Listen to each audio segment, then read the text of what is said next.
Esperemos que el Señor nos guíe en el desarrollo de esta exposición, de este sermón, y que pueda ser de bendición para toda la iglesia. Recuerden que este capítulo 13 es completamente el discurso de Jesús en el Monte de los Olivos. Y por un tema práctico, nosotros lo vamos dividiendo para tener más tiempo de explicarlo. Pero no olvidemos que este es un solo tema y que comenzó con la predicación del domingo pasado. Recuerden que Jesús se ha retirado del templo, ha abandonado el templo junto a sus discípulos, y en ese retiro desde el templo de Jerusalén hacia el monte de los Olivos, Jesús predice la destrucción del templo. Y esto lo expresó Jesús en respuesta al asombro y a la exclamación de sus discípulos, de algunos de ellos, por la belleza, por lo majestuoso de la construcción. Le dijeron: mira, Jesús, qué hermoso edificio, qué hermosa construcción. Se dice que el templo y sus alrededores podrían, de lo que en aquella época estaba construido, podrían ser unos 14 estadios de fútbol de hoy en día de la época, para que usted más o menos tome una dimensión de lo que significaba para ellos. Era esplendoroso, era majestuoso. Al llegar al Monte de los Olivos con sus discípulos, 4 de ellos quedan con la inquietud y le dicen a Jesús: ¿cuándo sucederá esto? ¿Cuándo el templo será destruido?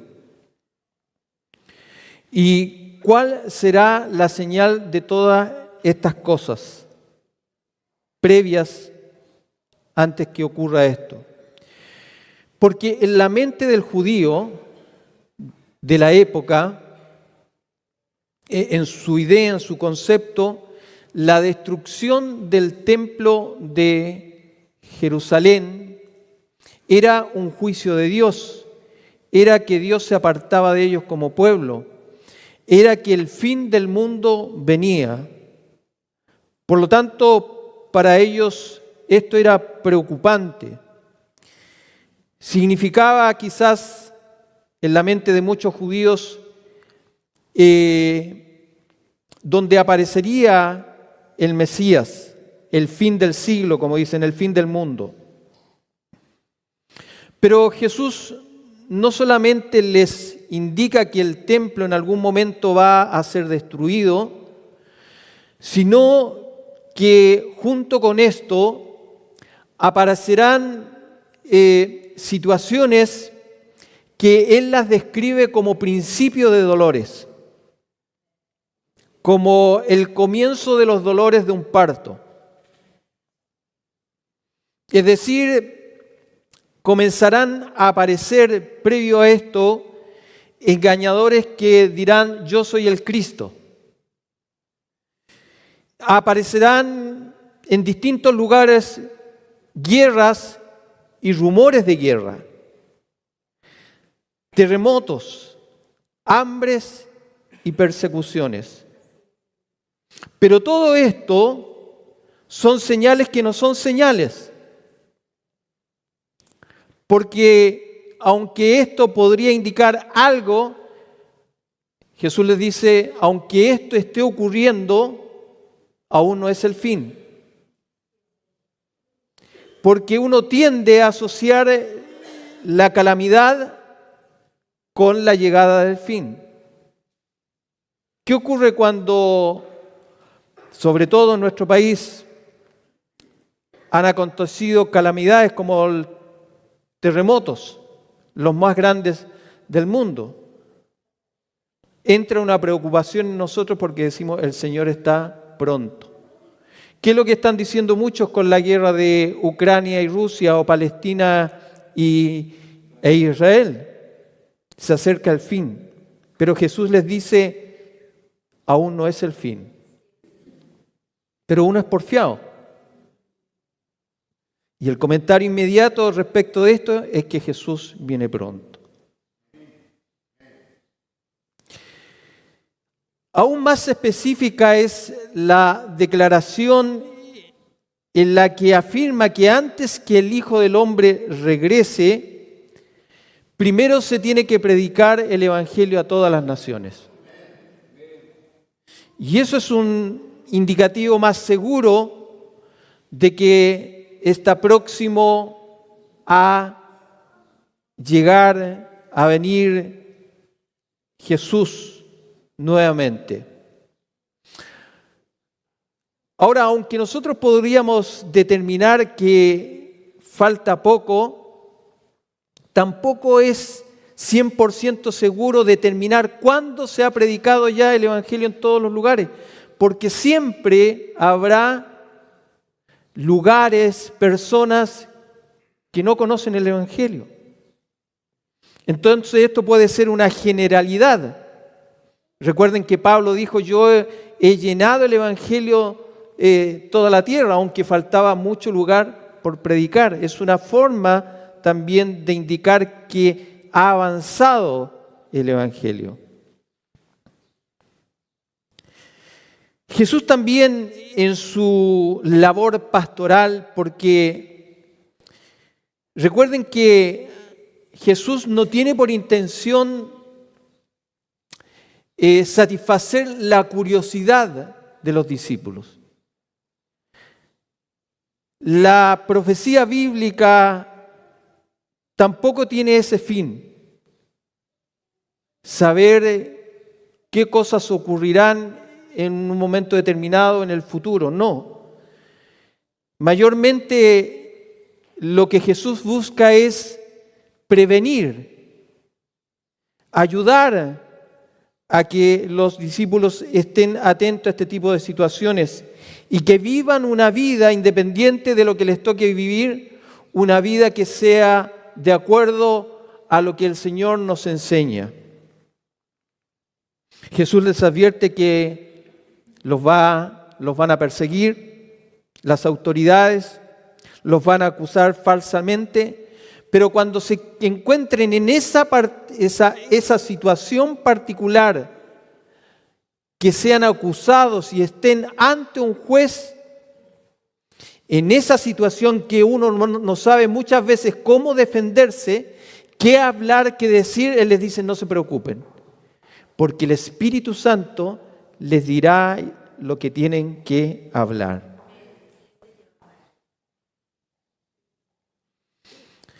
Perseverar hasta el fin fue la última reflexión, exhortación de la predicación del domingo pasado. Y esa exhortación, ese mandato, está justamente un versículo antes de lo que nosotros hoy acabamos de leer. Y seréis aborrecidos de todos por causa de mi nombre, mas el que persevere hasta el fin, éste será salvo. Solo el que persevere será salvo. A pesar de la persecución, a pesar de la tribulación, a pesar del odio del mundo por ser seguidor de Jesucristo, los escogidos y solo los escogidos, el pueblo de Dios será guardado para que persevere hasta el fin.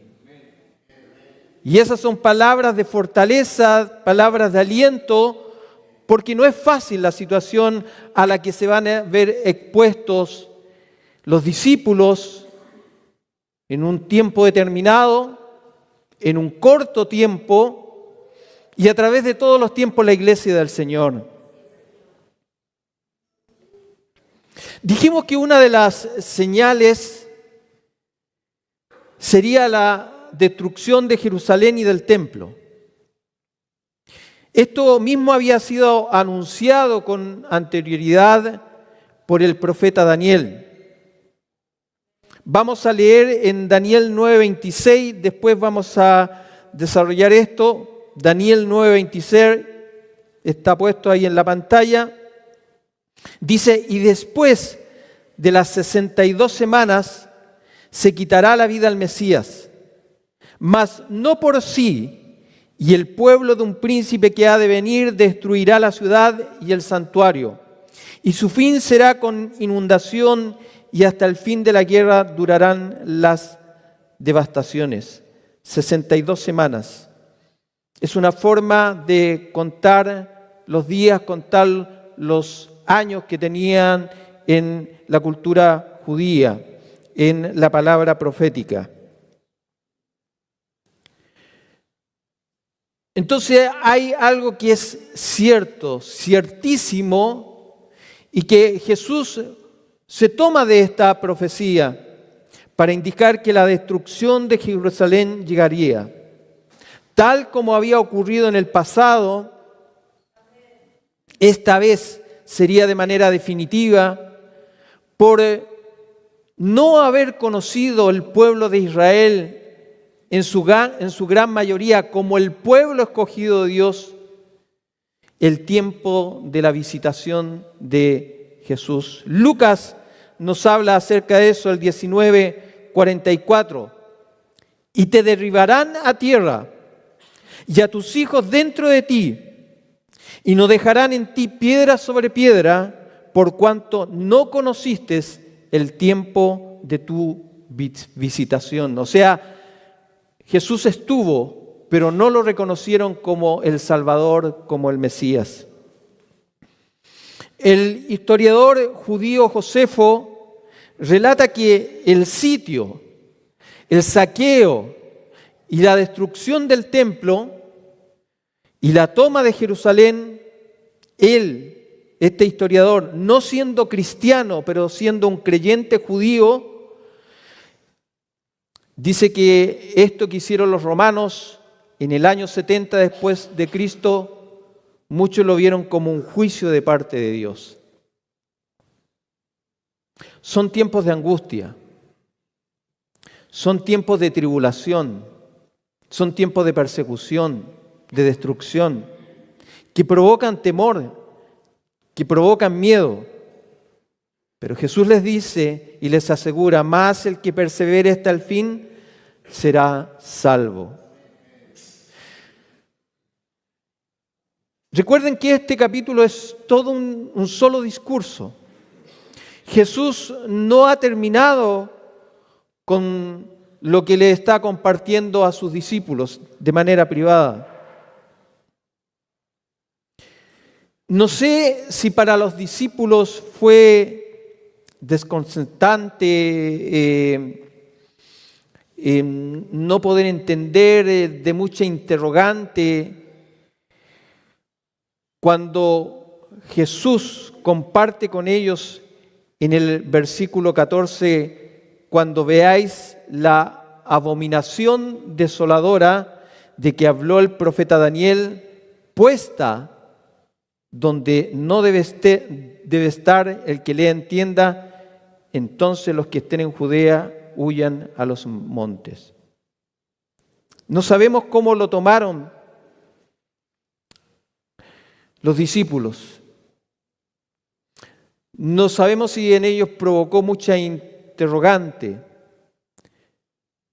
pero nosotros que hemos visto el desarrollo de la historia,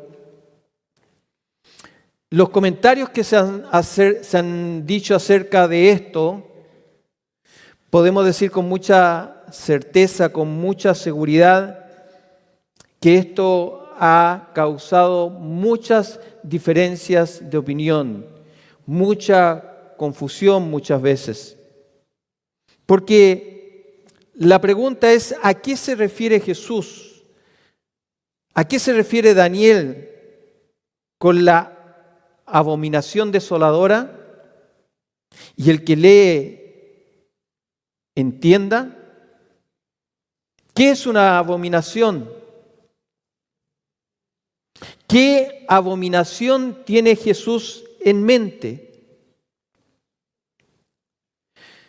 Si vamos a las Escrituras y tratamos de encontrar el significado, normalmente el significado de abominación es de un gran pecado, una gran falta ante Dios. Y comúnmente esto significa la muerte del que comete este tipo de abominación. Hay muchos significados en referencia a esta palabra, pero para no entrar en muchos detalles, en general, en la palabra de Dios, abominación se refiere a las principales violaciones del pacto que Dios hizo con el pueblo de Israel y que están descritas. Estas son abominaciones ante los ojos de Dios. Si usted, por ejemplo, va a Deuteronomio capítulo 7, versículo 25, ahí se describe un tipo de abominación. Y es lo mismo, el mismo sentido que tiene en Daniel. Si usted más tarde con tranquilidad lee los capítulos 9 al 11 del libro de Daniel, respecto de todo esto, de la abominación desoladora, de las 70 semanas, de la destrucción del templo, aunque son muy discutidos en cuanto a su interpretación, ya que no todos coinciden en las mismas fechas en cuanto van a ocurrir estos eventos o se van a cumplir en el futuro estos eventos. Volvamos a leer Daniel 9, 26 al 27 para que nos vayamos empapando de lo que comparte Daniel respecto de las visiones que él recibió respecto de la que habría de ocurrir con el pueblo de Dios en el futuro. Y dice, y después de las 62 semanas se quitará la vida al Mesías, mas no por sí. Fíjese en el detalle de esto. Daniel escribió esto más o menos 500 años antes de que viniera Jesús a este mundo.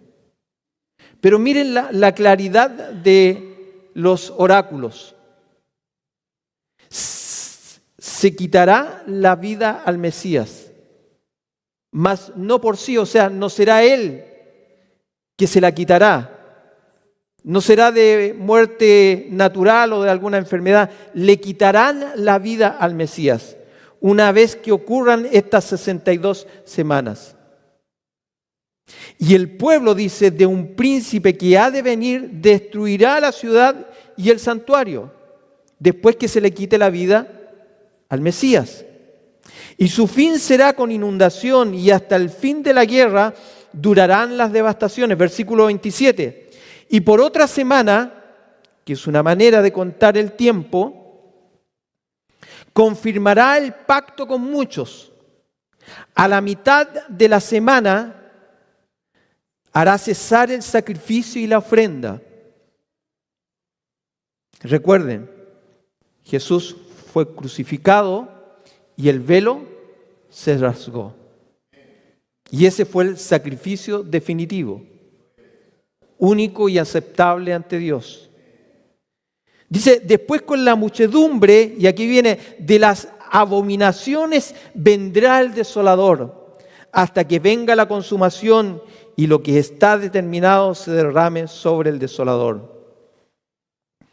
Lo que Daniel aquí está compartiéndonos y nos está indicando que se refiere a un príncipe que destruirá, la ciudad de Jerusalén, junto con su templo, y con eso terminan los sacrificios. Y dice, sobre el ala de abominaciones vendrá el desolador. Daniel 11:31, hay otra referencia a esta abominación con respecto y en relación con el templo. Y de su parte dice, se levantarán tropas, profanarán el santuario fortaleza, pondrán fin al sacrificio perpetuo y establecerán la abominación de la desolación. Los comentaristas, los estudiosos de estos temas, aunque ya le dije que no todos están de acuerdo, pero en general, en términos generales, la mayoría coincide en que la primera referencia de esta profecía señala al rey Antíoco Epifanes IV, quien gobernó Palestina entre los años 175 y 164 antes de Cristo. Antíoco, y como ya nuestro pastor había hecho referencia a algo de esto el domingo pasado, trató a Israel con tanta violencia y desprecio que ellos se rebelaron contra él. Cuando este hombre vino a reprimir la rebelión,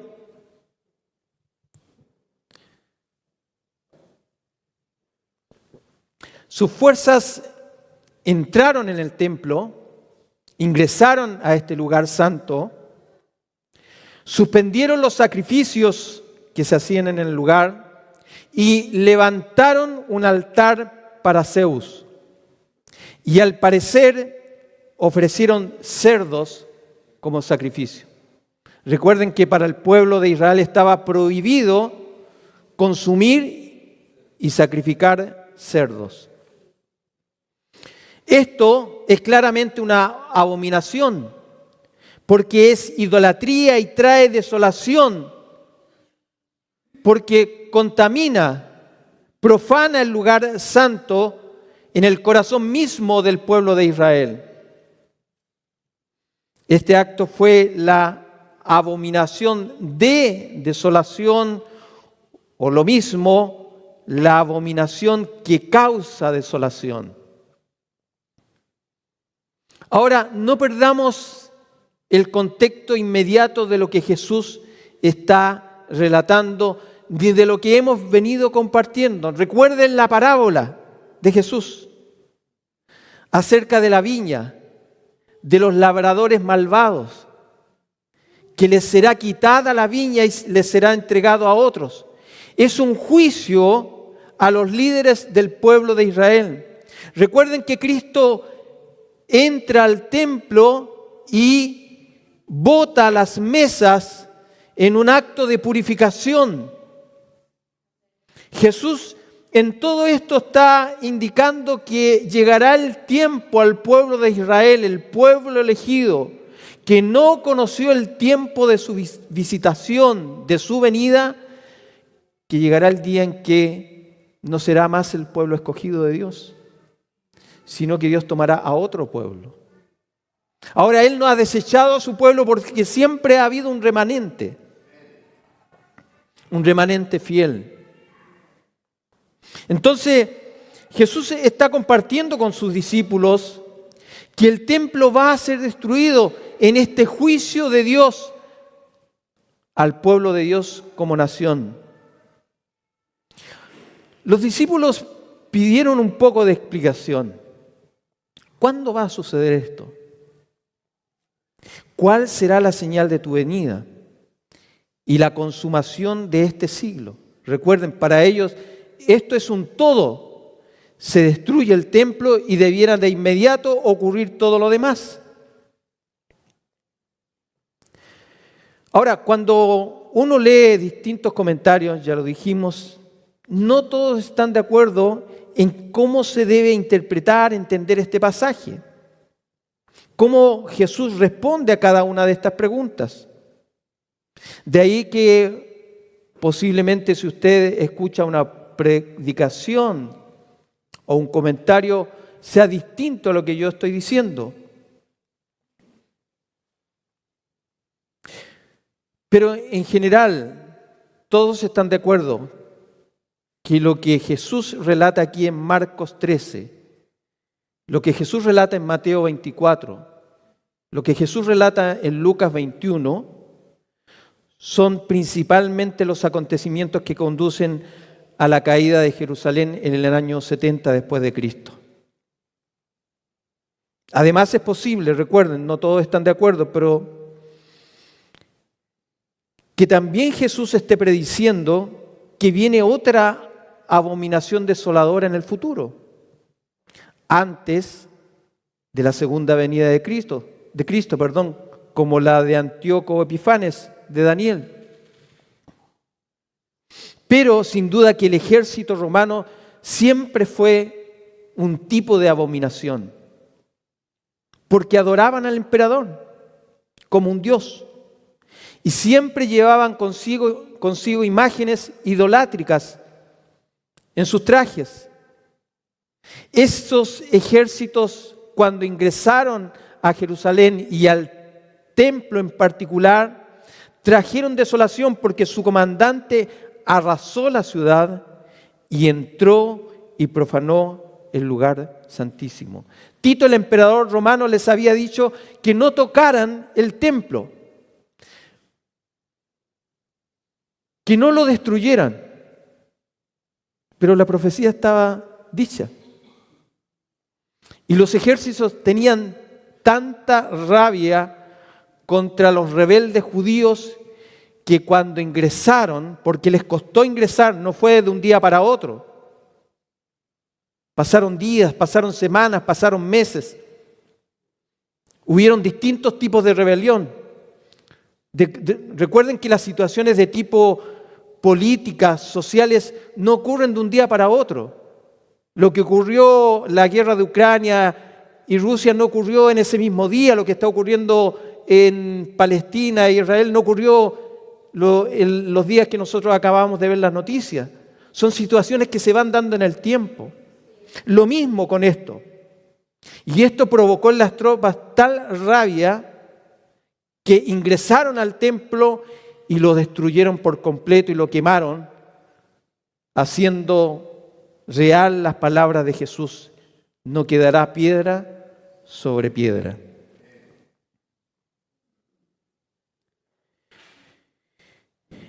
Esto, lo que acabamos de leer, termina con la promesa de Jesús en Mateo 24, 34, que no pasará esta generación hasta que todo esto suceda. En las Escrituras una generación suele durar 40 años en la palabra de Dios, 40 años. Y en el tiempo que Jesús dijo, al año 70, aproximadamente hay 40 años, cuando Jerusalén y el templo cayó como Jesús había predicho. Ahora, también es enigmática, controvertida, la frase "y el que lea entienda", del versículo 14. Y también ahí hay varias interpretaciones. Pero en general significa que los que están leyendo Marcos o Mateo o Lucas, que se escribieron poco antes de la destrucción del templo en el año 70, cuando lean deben estar preparados para huir cuando vean al ejército asediando a Jerusalén. De hecho, Lucas es específico en esto. Lucas 21, 20 dice, lo hace muy explícito: cuando ustedes vean a Jerusalén rodeada de ejércitos, huyan a los montes.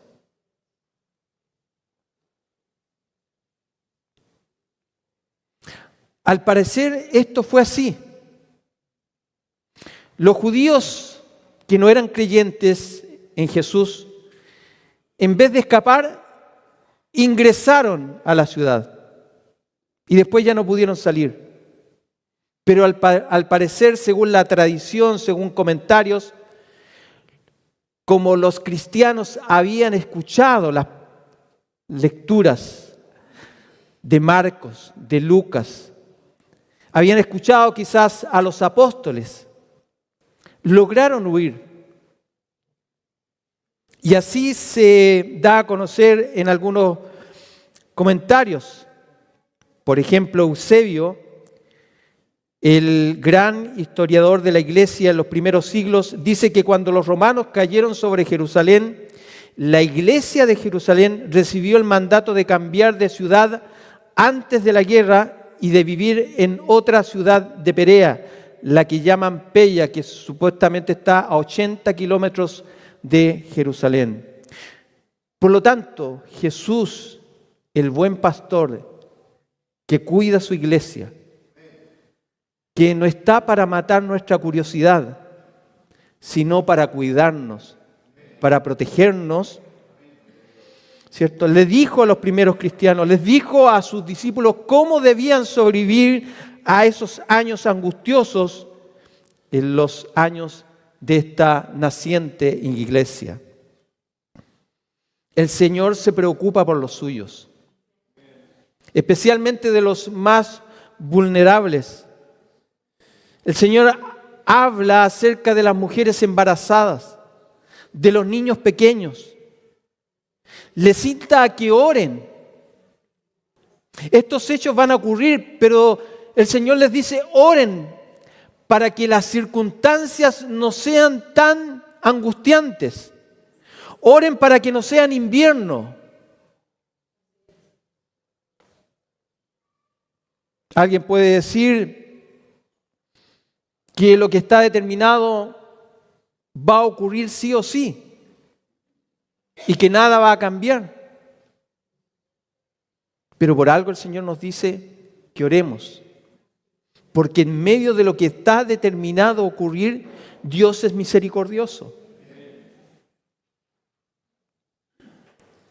Les insta a que oren, que se guarden y que el Señor en esa oración, el Dios Todopoderoso, cuando ocurra esto, ojalá no sea en invierno.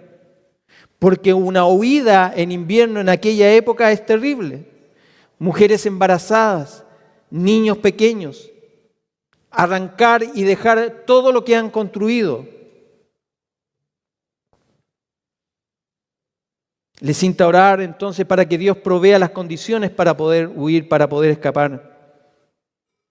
Y esto es interesante porque vivir tiempos de dolores, vivir tiempos de tribulación, que quizás Dios va a permitir que cada uno de nosotros vivamos en tiempos determinados de nuestra vida, eso no significa que no podamos orar. Porque Dios puede sanar nuestras enfermedades. Porque Dios nos puede sacar del medio de la prueba. O porque Dios nos puede fortalecer en medio de la prueba.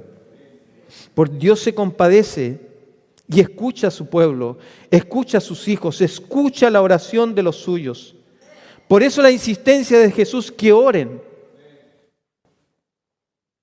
Esto que vivió el pueblo de Jerusalén en el año 70 y los creyentes huyendo y salvando sus vidas, posiblemente, no lo sé, sea un anticipo de un tipo de tribulación que habrá poco antes del regreso del Señor.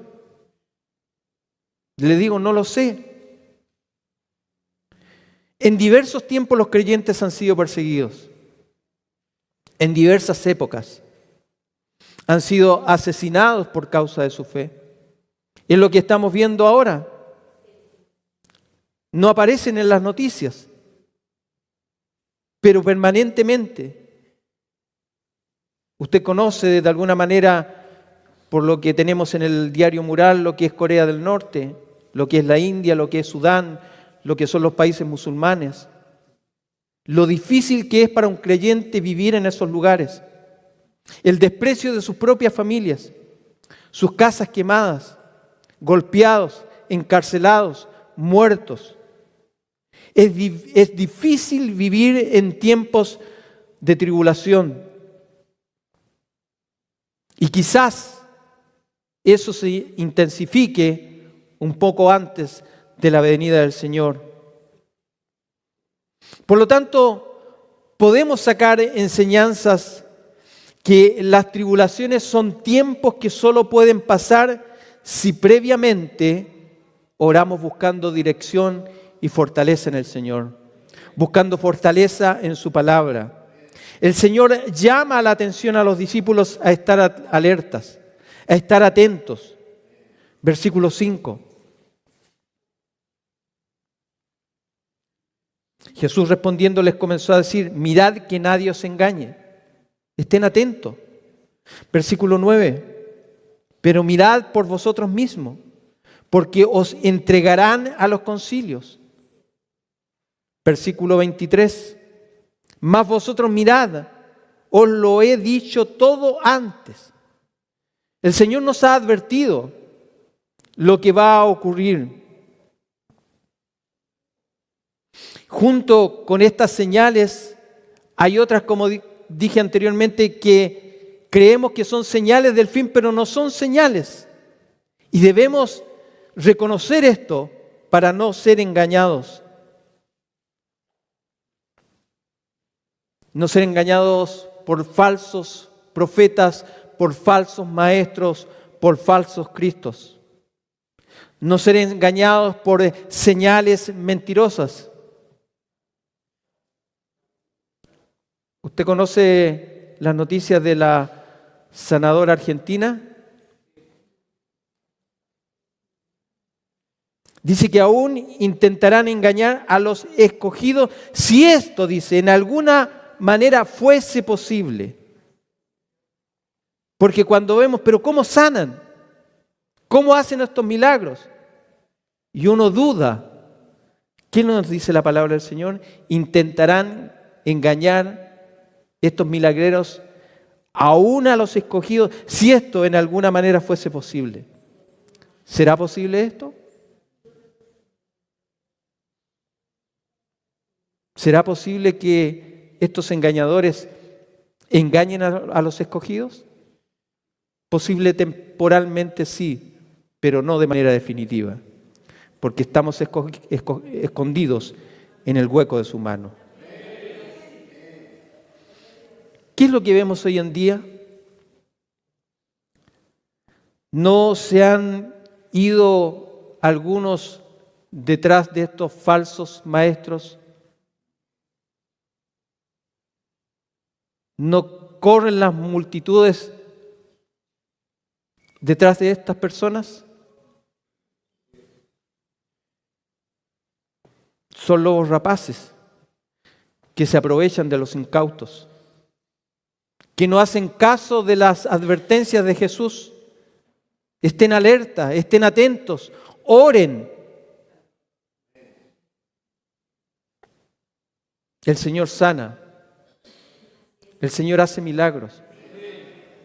Pero eso es muy distinto a los shows que se realizan, estos shows masivos de milagros y sanidades, en donde nunca encontramos la predicación sencilla del Evangelio.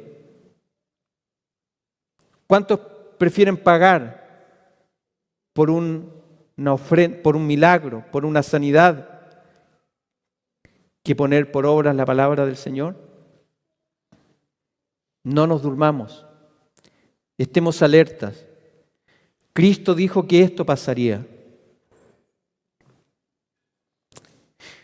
El versículo 23 finaliza esta sección diciendo: más vosotros mirad, os lo he dicho todo antes. No en vano el Señor repite una y otra vez, que estemos alerta. ¿Por qué es tanta la insistencia de Jesús? Porque es cuestión de ver la historia de la iglesia, la historia de la humanidad. Cómo a través de toda la historia han venido falsos maestros, falsos estafadores, falsos cristos, milagreros, curanderos, engañadores, que nos indican que Jesús ya viene porque ocurrió tal cosa, tal hecho. Cuando Jesús dijo, todavía no es el fin. Si tuviésemos que vivir tiempos de tribulación, no seremos engañados si somos escogidos. Pero los escogidos, por ser escogidos, parafraseando lo que dijo Jesús, los escogidos, por ser escogidos, oran. Los escogidos, por ser escogidos, están alertas, están atentos, atendiendo a su palabra, atendiendo a su enseñanza, guardando ese buen depósito de la fe hasta que el día venga. Segunda de Timoteo capítulo 2, versículo 12. Para que sepamos cómo conducirnos en la iglesia del Dios viviente hasta su venida, tal como lo instruía Pablo en Primera de Timoteo capítulo 3, versículo 15. Para que ese día no nos tome por sorpresa, sino apercibidos. Para terminar, no siempre los tiempos son buenos. Muchas veces los tiempos son difíciles de vivir. Como pueblo de Dios en general y de manera particular cada uno de nosotros. Pero esos tiempos difíciles están en el plan y la soberanía de Dios. Y no son para destrucción de su pueblo. No son para destrucción de sus hijos. En la medida que el fin se acerca, más cerca también está nuestra salvación que el día que creímos. Sea que nos toque vivir tiempos de tribulación o no de manera particular o como pueblo del Señor, las instrucciones originales dadas a estos discípulos, a este pequeño rebaño, siguen siendo las mismas instrucciones para todo el pueblo de Dios en todo tiempo, en todo lugar. Orad y velad. Orad y velad. Orad y velad, para que cuando llegue la tribulación, nuestra oración sea, Señor, que no sea en invierno. O sea, que las condiciones no sean tan extremas, tan difíciles. Y el Señor, por amor de sus escogidos, dice que acortará esos tiempos. El Señor tiene misericordia de su pueblo. Recuerde, estas son instrucciones pastorales.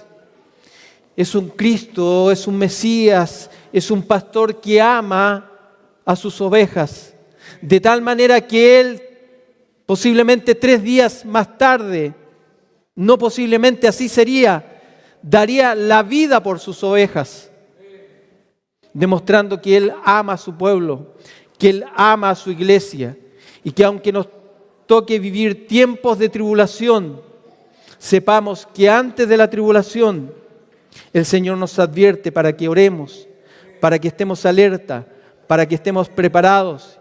Y como el Señor es misericordioso, Él nos guardará, Él nos librará, Él nos protegerá, hasta que Él venga en su segunda venida.